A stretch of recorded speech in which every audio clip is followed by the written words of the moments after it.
త్రిపురాదేవి కథగా చెప్పుకుంటూ ఉన్నాము. మన రికార్డింగ్ నెంబర్ ఇది 2. ఇక్కడ మనం చెప్పుకోబోయేది ఏంటంటే, బ్రహ్మదేవుడు రావటం, నారదుల వారితో మాట్లాడటం అవన్నీ 1వ నెంబర్లో అయిపోయినాయి చివరిలో. తర్వాత ఆయన సుమేధుడితో కూడా ఇలా చెప్పారు: కుమారా, నా మాట విను, నీకంతా చక్కగా స్ఫురిస్తాయి. నువ్వు ఈ రచన చేయగలుగుతావు.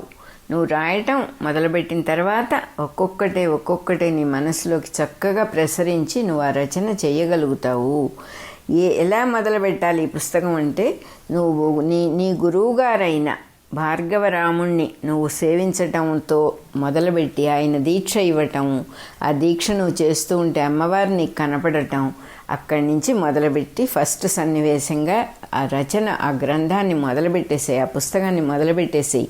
నువ్వు రాయటం మొదలుపెట్టాక నేను చెప్పినట్టుగానే నీకు అన్నీ ఏమేమి రాయాలో క్రమంగా గోచరిస్తాయి.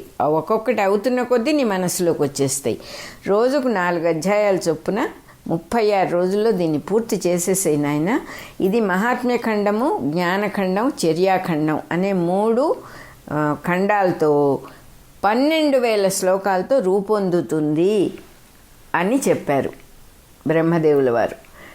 ఎంత అద్భుతమైన మాట! ఈ రూపొందుతుంది అనే మాట మనం ఇక్కడ జాగ్రత్తగా గమనించుకుంటే, సుమేధుడు ఆ గ్రంథం ఎలా రాయగలుగుతున్నాడు అనేది కూడా గమనించుకుంటే, అతని ద్వారా జరుగుతోందా, అతను రాస్తున్నాడా అని మనకు అర్థమవుతుంది. అలాగే మన నిద్ర లేచి చేసే ప్రతి పని మన ద్వారా జరుగుతోంది. ఈ ఊపిరి ఎవరిచ్చారు, ఈ కదలిక ఎవరిచ్చారు, ఈ చైతన్యం ఎవరిచ్చారు, ఈ బుద్ధి ఎవరిచ్చారు, ఈ పనులన్నీ ఎవరిచ్చారు, ఎలా జరుగుతున్నాయి, ఎంత స్కిల్ఫుల్గా జరుగుతున్నాయి ప్రతి విషయం, అన్నీ మనకి ఎంత సిద్ధంగా ఉన్నాయి. పంచభూతాలు అవన్నీ కూడా అందుబాటులో అన్నీ సిద్ధంగా ఎలా ఉన్నాయి. ఓహో, ఈ సృష్టి మనం రాకముందు ఇట్లాగే ఉంది, దీని మధ్యలో మనం ప్రవేశించాము, సో అండ్ సో అనే పేరుతో ప్రవేశించాం. మనం చేయవలసినవన్నీ మన ద్వారా జరుగుతున్నాయి. మన ద్వారా బిడ్డలు పుడుతున్నారు, మన ద్వారా మంచి పనులు జరుగుతున్నాయి, మన ద్వారా చెడ్డ పనులు జరుగుతున్నాయి, మన ద్వారా సాధన జరుగుతోంది అనేది మనం గమనించుకుంటే ఇక్కడ అర్థమవుతుందని అనిపిస్తోంది. ఇక్కడ ఏం చెప్పారు ఆయన? ఇలా జరుగుతుంది అని చెప్పారు. రూపొందును అని చెప్పారు బ్రహ్మదేవుల వారు. అన్నీ జరుగుతూ ఉంటాయి. మనకు కూడా ఒక అవకాశం ఇస్తాడు భగవంతుడు. మనల్ని మనం ఒక ఇన్స్ట్రుమెంట్గా భావించుకొని ఆ పని ముగించుకొని ఇవతలికి రావటం. ఇది మంచిదా, చెడ్డదా, ఇది చేయొచ్చా, చేయకూడదా, దీనివల్ల లాభమా, నష్టమా, ఆ పరమాత్మకు అప్పగిచ్చేసి చేసేయటమే తప్ప ఇక్కడ ఇంకేమీ లేదు. రియల్ ముస్లిమ్స్ చేసే ప్రార్థనలో, అంటే సిన్సియర్గా భగవంతుడిని తలుచుకొని చేసే ప్రార్థనలో ఒక ప్రార్థన ఉంది: భగవంతుడా, నువ్వు చెడ్డవాళ్లను నడిపించే దోవలో నన్ను నడిపించొద్దు, నువ్వు మంచివాళ్లను నడిపించే దోవలో నన్ను నడిపించు అని. అంటే అన్నీ భగవంతుడే చేస్తున్నాడు. చెడ్డవాళ్ళని ఆయనే నడిపిస్తాడు, మంచివాళ్ళని ఆయనే నడిపిస్తాడని తెలిసి చేసే ప్రార్థన. కావాలంటే మనం అంత మటుకు అడగొచ్చు దైవాన్ని, ఎందుకంటే మనం అడిగితే దైవం కాదనడు. కాకపోతే ఏంటంటే, జగన్నాటకం అనే దాంట్లో నాకు ఈ పాత్ర మటుకు ఇవ్వు నాయనా, ఆ పాత్ర ఇవ్వద్దు అని అడగటం. ఆ పాత్ర పోషణ చేసి యువతలకు వచ్చే స్కిల్ నేర్చుకుంటే ఏ పాత్ర పోషిస్తే ఏమిటి న్యాయానికి? సృష్టిలో అవసరమైనవన్నీ మరి మన కర్మ పరిపాకం పోవాలంటే ఎవడో ఒకడు దుష్టుడి పాత్ర వేయాలి కదా. కర్మ ఎలా పోతుంది? లేకపోతే మనని బాధ పెట్టేవాడు ఒకడు పుట్టాలి కదా. మన పాపం ఇదివరకు చేసుకున్న పాపం పోవాలంటే ఆ దుష్టుడి పాత్ర నాకొద్దు అనటం మటుకు ఎంత మటుకు న్యాయం అది తెలుసుకుంటే. కానీ భగవంతుడు ఇట్లా కూడా అనుకోడు. ఆయన ఏది అడిగితే అది ఇవ్వటానికే బ్లెస్ చేస్తాడు. కాబట్టి ఆ మాట మనం అడగొచ్చు అన్నమాట. బ్రహ్మదేవుడు, నారదుడు ఇద్దరు వెళ్ళిపోయిన తర్వాత ఒక క్షణం కొంచెం మహాత్ముల సాంగత్యం అయిపోయిందని బాధపడ్డాడు. కలత వచ్చింది మనస్సుకి, ఒక వెలితి వస్తుంది ఎవరికైనా కూడా. అందులో నారదుడు వచ్చి వెళ్తే కలత లేకుండా ఎట్లా ఉంటుంది? సరే, రెగ్యులర్ పనులన్నీ చేసుకోవాలి కదా అని వెంటనే నదికి వెళ్ళాడు. వేగవతి నదికి వెళ్ళాడు. స్నానం గీనం అన్నీ చేసుకొని, సంధ్యాదులన్నీ చేసుకొని, మీనాక్షి సుందరేశ్వర్లని పూజ చేశాడు, గణపతిని పూజ చేశాడు, గురుదేవుడైన భార్గవరాముణ్ణి, పరమగురువైన దత్తాత్రేయుణ్ణి, మహావిష్ణువుని, పరమేశ్వర్లను అందరినీ స్మరించి చక్కగా నమస్కారం పెట్టుకొని స్వర్ణ పద్మిని తీరంలో పుస్తకం రాయటం మొదలుపెట్టేశాడు. వెంటనే వాళ్ళు అట్లా వెళ్ళారు, నారదుడు, బ్రహ్మదేవుడు. ఈయన స్నానం చేసి దేవుళ్ళని, గురువుల్ని అందరినీ పూజ చేసుకొని రాయటం మొదలుపెట్టేసేసాడు. ఏం రాస్తున్నాడు, ఎలా ఆయన చెప్పారు కదా: ఓం నమః కారణానంద హృద్బీజాకాశగాత్రిని అని మొదలుపెట్టాడు. ఆ గ్రంథాన్ని మొదలుపెట్టి సా భవే త్రిపురైవ హ్రీం అని ముగించాడు. గ్రంథం అయిపోయింది రాయటం. ఈ రెండు మొదటి సెంటెన్సు చివరి సెంటెన్సు అన్నమాట. అంటే ఓం అని మొదలుపెట్టాడు కాబట్టి ఓంకారమేమో శివుడి ప్రణవం. శివుడే ఓంకార స్వరూపుడైన శివుడిది శివ ప్రణవం. హ్రీంకార స్వరూపమైన ప్రణవం అమ్మవారి స్వరూపం. అంటే హ్రీం అనేది ఓం అనేది రెండు ప్రణవాల మధ్యలో ఈ పుస్తకం అంతా కూడా వచ్చినట్టుగా ఉండి ప్రణవాత్మకం అయిపోయింది. గ్రంథం అంతా కూడా ఓంకార స్వరూపమే అయిపోయింది ఈ గ్రంథము అని చెప్పి చెప్తూ ఉన్నారు. ఇక్కడ ఇది అయిన తర్వాత పుస్తకం అయిపోయింది. ఒకరోజు నారద మహర్షి సుమేధుడిని చూడటానికి వచ్చాడు. సుమేధుడు ఆయనకు ఎదురుగా వెళ్ళి నమస్కారం పెట్టి అర్ఘ్యపాద్యాదులు ఇచ్చి, అర్ఘ్యం పాద్యం అంటే చెప్పుకున్నాం మనం, పూజ చేశాడు. చేతులు జోడించి ఇట్లా ప్రార్థన చేశాడు. తండ్రి దేవర్షి, నీ అనుగ్రహం వల్ల అంతా చక్కగా అయింది. నేను నీ శిష్యుణ్ణి, నేనేం చేయాలో నువ్వు ఆజ్ఞాపించు అని అడిగాడు. అడగంగానే అడిగి సాష్టాంగ ప్రణామం చేశాడు. నేల మీద బోర్లా పడుకొని సాష్టాంగ ప్రణామం చేశాడు ఆయనకి. నారదుడు అతన్ని లేపి గట్టిగా కౌగలించుకున్నట్ట. కౌగలించుకొని, హారిత ఆయన నువ్వు ధన్యుడు అయిపోయినావు నాయన, నీ త్రిపురాపాద భక్తి వల్లనే అంతా జరిగింది. నారదుడేమి చూసావా, నేను ఆ రోజు రాకపోతే, బ్రహ్మదేవుణ్ణి పిలవకపోతే నీ గతి ఏమయ్యేది? అటువంటి వాడైతే నారదుడు ఎందుకు అవుతాడు? ఆయన ముని ఎందుకు అవుతాడు? దేవఋషి ఎందుకు అవుతాడు? ఆయన చక్కగా చెప్పాడు, నాయన అమ్మవారి అనుగ్రహం వల్ల నీకు ఆవిడ ఎందు భక్తి కలిగింది, ఆవిడ అనుగ్రహం వల్ల నువ్వు ఇదంతా కూడా చేయగలిగావు. ఇంకా వేరే కారణమేమీ లేదు. ఈ గ్రంథాన్ని వినటానికే నేను నీ దగ్గరికి వచ్చాను. నాకు దాని ఎందు చాలా శ్రద్ధ ఉంది. శ్రద్ధ లేని వాళ్ళకు వినిపించకూడదన్నారు కదా, కానీ నాకు శ్రద్ధ ఉంది కాబట్టి నాకు వినిపించమని అడిగాడు నారదుడు. అడగంగానే చాలా ఆనందంతో కళ్ళన్నీ నీళ్లతో నిండిపోయి అమ్మవారిని తలుచుకొని ఒక నమస్కారం పెట్టుకొని నారద మహర్షితో ఇట్లా చెప్పాడు మన సుమేధుడు. మహర్షి, నువ్వు బ్రహ్మగారి పుత్రుడివి, సాక్షాత్తు చతుర్ముఖ బ్రహ్మకి మానసపుత్రుడివి, నువ్వు సర్వజ్ఞుడివి, అన్నీ తెలిసిన వాడివి, దేవ ఋషివి, ఇటువంటి వాడివి శిష్యుడి లాంటి నా దగ్గర వినటానికి వచ్చావా నాయన? నాకు చాలా ఆనందంగా ఉంది. మహాత్ములు చిన్నవాళ్ళంటే ఎంత ప్రేమ చూపిస్తారో నీ ప్రవర్తన వల్ల నాకు అర్థమవుతుంది.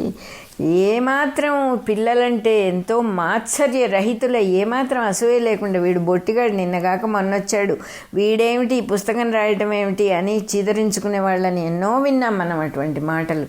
అలా కాకుండా తండ్రి చిన్నవాళ్ళంటే అసూయ లేకుండా చిన్న పిల్లల దగ్గర కూడా మంచి మాటలు వినటానికి అడుగుతున్నావంటే నువ్వు ఎంత సజ్జనుడివో దీనివల్ల అర్థమైపోతుంది. అమృతంతో సమానమైన ఈ త్రిపురా రహస్యాన్ని గురించి అసలు ఇంకేం చెప్పాలి? ఈ త్రిపురా రహస్యము మణిపాత్రలో ఉన్న మట్టి పాత్రలో ఉన్న పండుకి ద్రాక్షకి రుచిలో ఎలా తేడా రాదో నేను చెప్పినా కూడా ఈ అమృతంతో సమానమైన అమ్మవారి కథ నా నోటి నుంచి వచ్చినా కూడా బాగానే ఉంటుంది తండ్రి. నేను తప్పకుండా చెప్తాను, నీ ఆజ్ఞ నేను ఒప్పుకుంటాను. త్రిపురా రహస్యాన్ని మనం ఇద్దరం మాట్లాడుకుంటూ ఉన్నట్టుగా చెప్తాను వినమని మొదలుపెట్టాడనమాట. బ్రహ్మగారి పుత్రుడు భృగువు. భృగువుకి చవనుడు పుట్టాడు. చవనుడికి రుచీకుడు పుట్టాడు. ఈ రుచీకుడు మహాతపస్వి. అందరూ తపస్సులే వీళ్ళందరూ కూడా, ఎందుకంటే బ్రహ్మ దగ్గర నుంచి వచ్చారు. ఆ రుచీకుడికి గాదిరాజు ఏం చేశాడు, తన కూతుర్నిచ్చి పెళ్లి చేసి కన్యాదానం చేసి, సత్యవతి ఆవిడ పేరు, తన కూతురైన సత్యవతిని గాదిరాజు రుచీకుడికి ఇచ్చి పెళ్లి చేసి నాకు కొడుకు కలిగేట్టుగా నాకు వరం ఇవ్వమని చెప్పి ప్రార్థన చేశాడు. ఆ రుచీకుడు ఏం చేశాడంటే తన తపశ్శక్తితో 2 రకాల పాయసాలు తయారు చేశాడు. ఒకటి తన భార్య కోసం, ఒకటి అత్తగారి కోసం.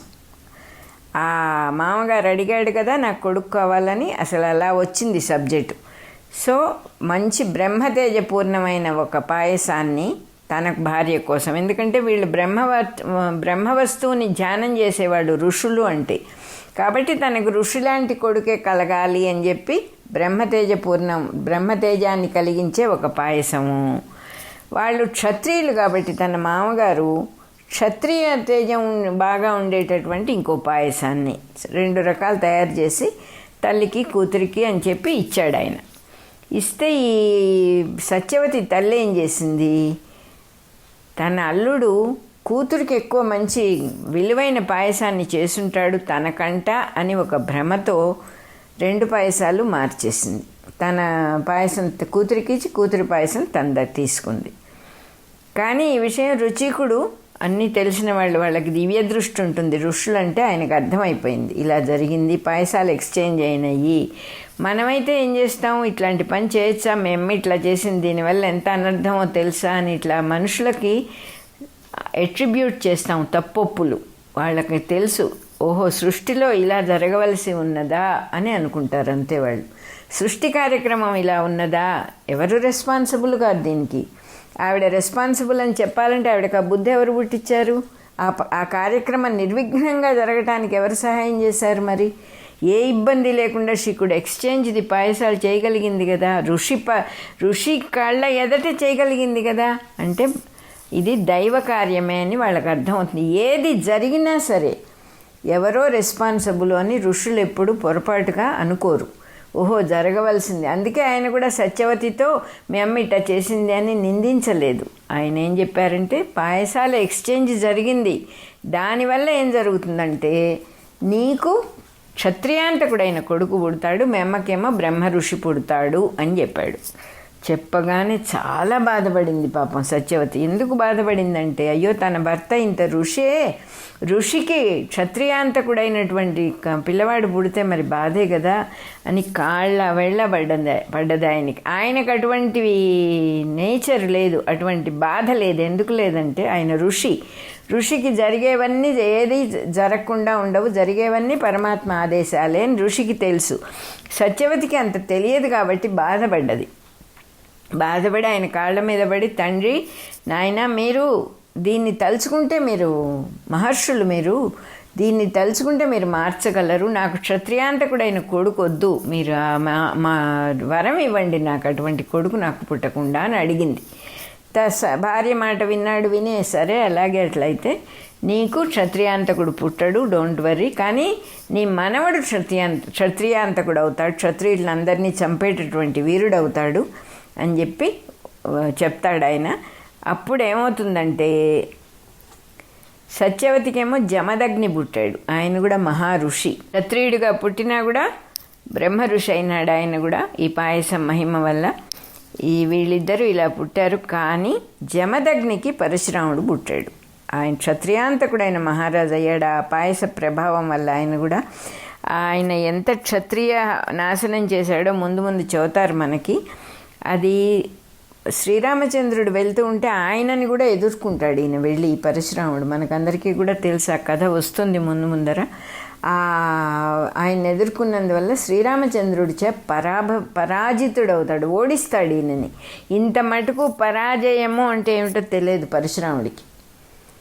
అట్లా తెలియనివాడు ఒక్కసారి పరాజితుడు అవంగానే అంతేకాకుండా సర్వస్వాన్ని కోల్పోతాడు శ్రీరాముడి ముందర. అంతా పోయి, తన తపశ్శక్తి అంతా కూడా పోయి, చివరికి సామాన్య మానవుడిగా మిగిలిపోయి చాలా బాధపడుతూ ఉంటాడు. విపరీతమైన నిర్వేదం అంటే మనిషిని నవిలి కింద పడేసేస్తూ ఉంటుంది. బాధ అన్నమాట. ఏమిటా బాధ?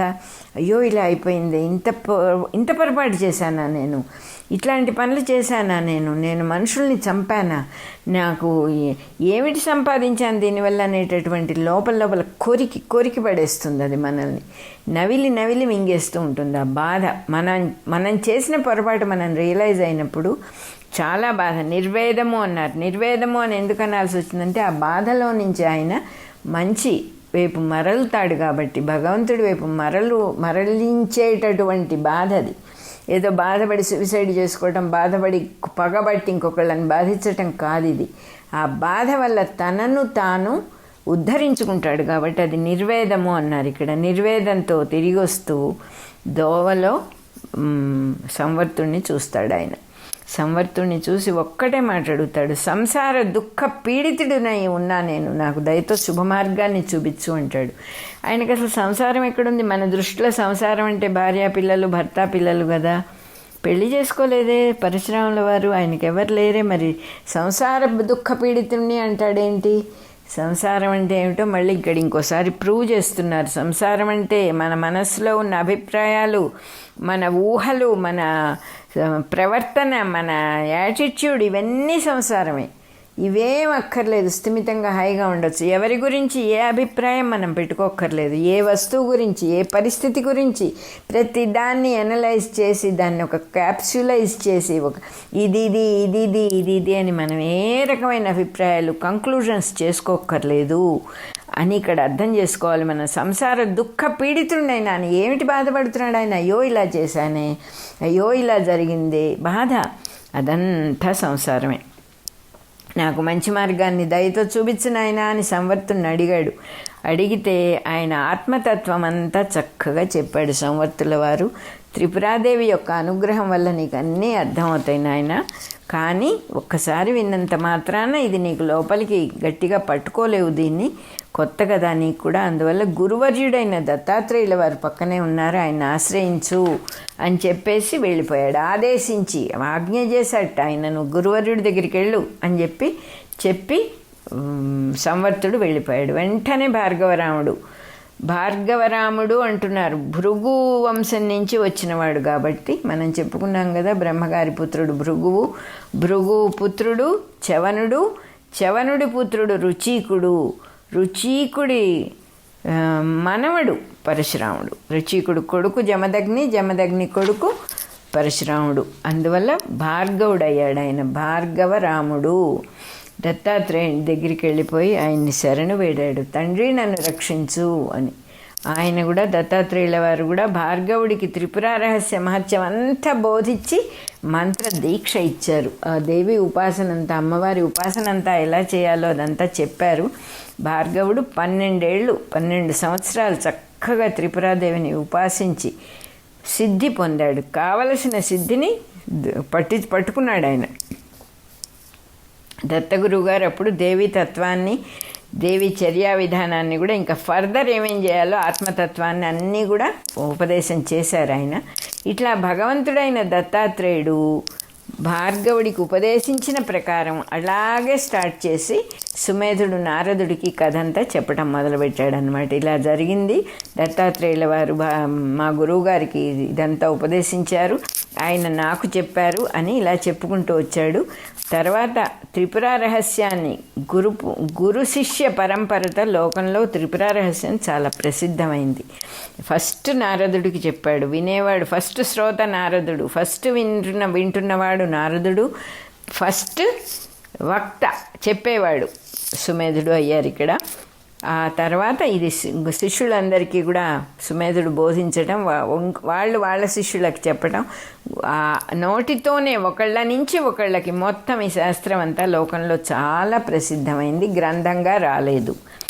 పై వృత్తాంతాన్ని గమనిస్తే మనకి లోకంలో ఏది దానంతటా అది జరగదు, దానికి ఒక పద్ధతి ఉంది, ఒక సిస్టమేటిక్గా జరుగుతాయి, ఏదో కారణం ఉంటుంది, యాక్సిడెంటల్గా జరగవు అని చెబుతూ ఉన్నారు. There must be a sufficient cause అంటున్నారు అని అర్థం చేసుకోవాలి. ఇది ఒకడు చాలా సర్వసామాన్యంగా ఉంటాడు, సడన్గా వాడు చాలా గొప్పవాడైపోతాడు, రిచ్ అయిపోతాడు, ధనికుడైపోతాడు.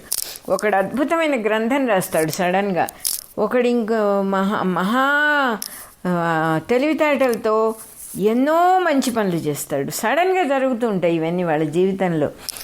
ఎందుకు జరిగింది, ఎట్లా జరుగుతుందంటే ఇప్పుడు మనకు కారణం కనపడకపోయినా కిందటి జన్మలో వాళ్ళు ఏదో చేసుకొని ఉండాలి, అందువల్లే ఇది సాధ్యమవుతోంది అని చెప్తూ ఉన్నారన్నమాట.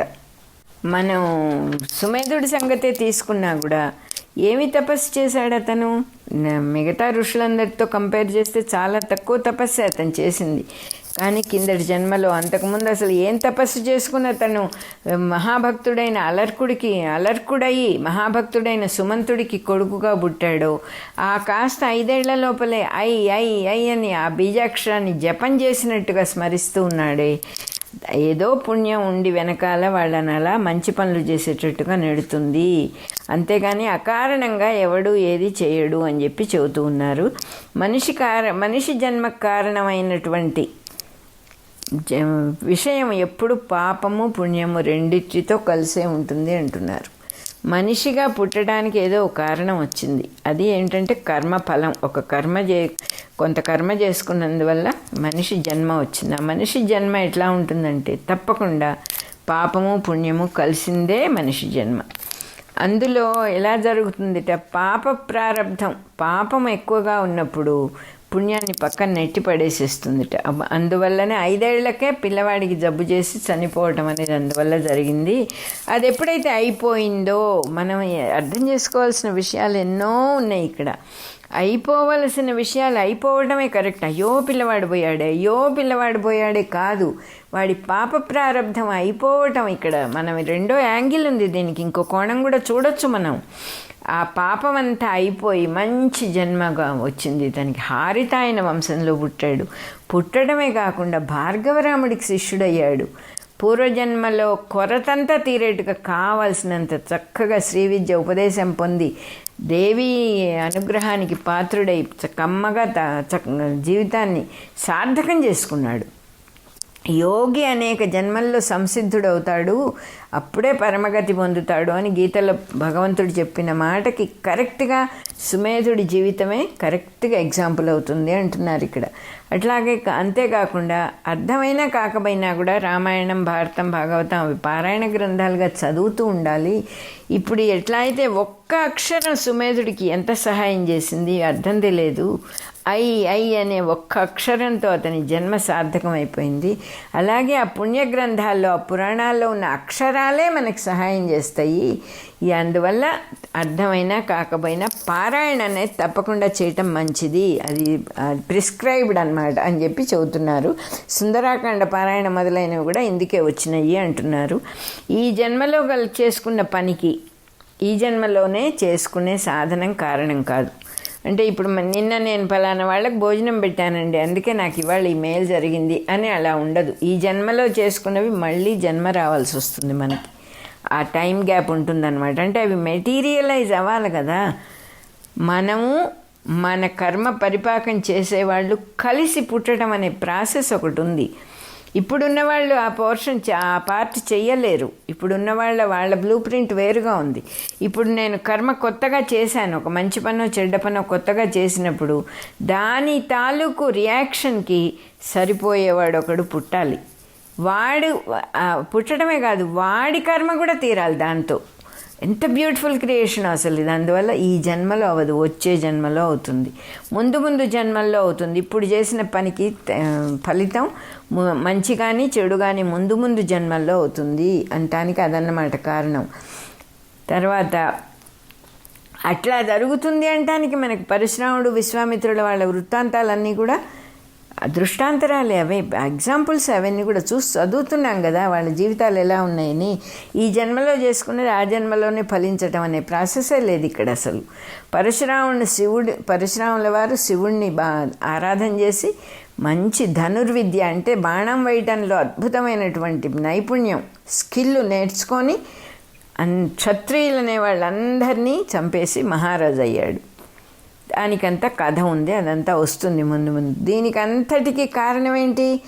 ఈ పరశురాముడు క్షత్రియులందరినీ చంపడానికి రుచిక మహర్షి తయారు చేసిన పాయసం ముఖ్యమైన కారణం. అది ఆ పాయసం వల్లనే ఇతనికి జన్మ వచ్చింది. ఆ జన్మలో ఏమేం చేయాలో అవన్నీ చేసుకుంటూ పోతున్నాడు. జన్మ రాకముందే నిర్ణయం అయిపోయింది అసలు. అది అక్కడ ఎంత బ్యూటిఫుల్గా చెబుతున్నారు అంటే ఈ జన్మ ఎందుకు వచ్చిందంటే అప్పుడు చేసిన ఆ పని వల్ల వచ్చింది అని చెబుతున్నారు. అందువల్ల ఏ జన్మలో ఆ జన్మలో అయ్యే అవకాశం లేదు, దానికోసం మళ్ళీ జన్మ వస్తుంది. అదే రకంగా పరశురాముడు చేసిన విద్యాభ్యాసం, ఎన్నో విద్యలు నేర్చుకున్నాడు గురువుగారి దగ్గర, యజ్ఞయాగాలు చేశాడు, దీక్షతో దేవి ఉపాసన చేశాడు, చక్కని శుశ్రూష, గురువుగారికి ఎంతో భక్తితో శ్రద్ధతో శుశ్రూష చేశాడు. అవన్నీ పాయసం యొక్క శక్తిని పెంచటానికే ఉపయోగించినాయి తప్ప వ్యక్తం చేయటానికి, దాని శక్తిని దాని ప్రభావాన్ని మేనిఫెస్ట్ చేయటానికి సాధనాలైనవి తప్ప ఇంకేం కాదు. అట్లాగే విశ్వామిత్రుడికి బ్రహ్మర్షిత్వం ఎట్లా వచ్చింది? రాజుగా పుట్టాడు. రాజులు బ్రహ్మర్షులు ఎలా అవుతారు? ఎంతో సాధన చేస్తే కానీ అవదు. కానీ పాయస ప్రభావమే ముఖ్యమైన కారణం కాబట్టి నెక్స్ట్ జన్మలోనే జరిగిపోయింది ఆయనకి. ఆ తపస్సంతా కూడా పాయస ప్రభావం వల్లనే వచ్చింది. ఆ తపస్సు ఏమిటి? ఆ సిద్ధి కలగడం, తపస్సుకి ఆ తపస్సు ఆ ప్రభావానికి సిద్ధి కలిగించటంలోనే అటెండెంట్ కాజ్ అయింది ఆ పాయసం అనేది చెప్తూ ఉన్నారు. ఆ పాయసం లేకపోతే కేవలమైన తపస్సుతో బ్రహ్మర్షి అవ్వటం పాసిబుల్ కాదు అంటున్నారు. ఇది జ్ఞానఖండంలో గండశైలాఖ్యానంలో తంగణుడు అని ఒక ముని ఉన్నాడు. జ్ఞానఖండంలో ఇప్పుడు త్రిపురారహస్య జ్ఞానఖండ సారంలో వస్తుంది. గండశైలాఖ్యానము అంటారు. గండశైలం అంటే పెద్ద పర్వతం అన్నమాట. ఆ గండశైలం దగ్గర తంగణుడు అని ఒక ముని కూర్చొని తపస్సు చేసుకుంటూ ఉంటాడు. ఆ ముని కథ కూడా వస్తుంది మనకి. దానివల్ల కూడా ఇది మళ్ళీ మనకి స్పష్టం అవుతుంది, ఇంకా క్లియర్ అవుతుంది. ఈ జన్మలో అయిపోదు, వచ్చే జన్మకి క్యారీ ఫార్వర్డ్ అవుతుంది, మంచి కానీ చెడు కానీ. మనిషి జన్మ అనేది వచ్చిందంటే పాపం పుణ్యం రెండూ ఉంటాయి. పాపం ఎక్కువైనప్పుడు ఆ పాపం పోయేదాకా దాని కర్మ అనుభవించాలి. అది అయిపోయిన తర్వాత రెండోది పుణ్యప్రాప్తి మొదలవుతుంది. ఇది న్యాచురల్. అంతేకాని అయ్యో కుయ్యో అనుకోవాల్సిన అవసరం లేదు. ఏది జరిగినా ఓహో ఇది మంచికే, ఇది పాపం అయిపోతే అది మంచిదే కదా, అయ్యో నా జీవితం ఇలా అయిపోయింది అనుకోకుండా ఓహో ఇది అయిపోతుందా, అప్పు తీరిపోతుందా అని సంతోషించాలి అని చెబుతూ ఉన్నారు. మార్కండేయ మహర్షి బ్రహ్మలోకానికి వెళ్తాం, సర్వ విజ్ఞానానికి సారమేది అని అందరినీ అడగటం, వాళ్ళందరూ వాళ్ళకి ఇష్టమైనవి వాళ్ళు చెప్పడం. ఈ విషయం గమనిస్తే ఏమనిపిస్తోంది మనకి, ఏం అర్థం చేసుకోవాలి? బ్రహ్మలోకంలో ఉన్న వాళ్ళకు కూడా కంప్లీట్ క్లారిటీ లేదు ఆత్మజ్ఞానం గురించి. అందరికీ నిశ్చితమైన జ్ఞానం ఉండదన్నమాట. ఈ లోకంలో ఆత్మసాక్షాత్కారం పొందేవాళ్ళు ఇక్కడే ముక్తులైపోతారు. ఈ లోకంలో సాధన చేసి ఇక్కడ ఆత్మసాక్షాత్కారం కలిగింది వాళ్ళకంటే తామెవరో తెలుసుకున్నారు, ఆత్మ వేరు తాము వేరు కాదు అని తెలుసుకున్నారు, వాళ్ళు ఇక్కడే ముక్తులైపోతారు. వాళ్ళు ఏ లోకాలకి ఏ బ్రహ్మలోకాలకి పోరు. కానీ లోకంలో అనేక తపస్సులు చేశారు, అనేక సాధనలు చేశారు, కానీ ముక్తి పొందల. అటువంటి వాళ్ళు జీవితం అయిపోయిన తర్వాత బ్రహ్మలోకానికి వెళ్తారు. ఆ మిగతాది అక్కడ నేర్చుకోవాల్సి వస్తుందన్నమాట వాళ్ళు. సో అటువంటి వాళ్ళు ఉన్నారు బ్రహ్మలోకం నిండా. అక్కడ ఉన్న వాళ్ళందరినీ మన మార్కండేయుల వారు అడిగితే అందుకే వాళ్ళకి ఇష్టమైనవే చెప్పారు తప్ప వాళ్ళ ఫైనల్ ఏది, అసలు సారమేది, అన్నిట్లోకి శ్రేయస్కరమైనది ఏది అని చెప్పలేకపోయారు. అందువల్ల అని చెప్పి చెబుతూ ఉన్నారు. అందువల్లే మార్కండేయుల వారికి నిశ్చయం ఏర్పడాల. వీళ్ళు తలా ఒకటి చెబుతున్నారేమిటి, ఇది వీటిల్లో ఏది కరెక్టో ఎట్లా తెలుస్తుంది? తలా ఒక విషయం మనం చెప్పేటప్పుడు ఓహో అసలైంది ఇది కాదు అని మనకే తెలిసిపోతుంది. అందువల్ల ఆయన బ్రహ్మదేవుడి దగ్గరికి వచ్చి అడగాల్సి వచ్చింది. జ్ఞానఖండంలో విద్యాగీత అనే దాంట్లో కూడా ఇట్లాంటి సందర్భం ఇంకోటి ఉంది. విద్యాగీత అని ఒక చాప్టర్ వస్తుంది మనకి ఈ త్రిపుర రహస్యంలో.